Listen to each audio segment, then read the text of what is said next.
আলাইকুম প্রিয় দর্শকেরা, দেখুন আমার ছাদ বাগানে আমি দুটো ডাঁটা রেখেছিলাম, যা মানে বীজ রাখার জন্য।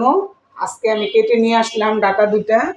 আচ্ছা, কাটা আনার পরে ডাঁটা দুটা দেখেন কিভাবে পাকছে বিচিগুলা। এখন এই বিচিগুলো আমি মানে ছড়ানোর জন্য এভাবে আমার ফ্লোরে রেখে বাইরে নিচ্ছি যে ফ্লোরটা মানে বিচিগুলা যেন বের হইতে পারে। আচ্ছা, এই বিচিগুলো আমি এমনভাবে মানে ঝরাইতেছি যে বিচিগুলো আমি আবার রোপণ করব, এইভাবেই আমি এগুলা মানে শুকাইতেছি।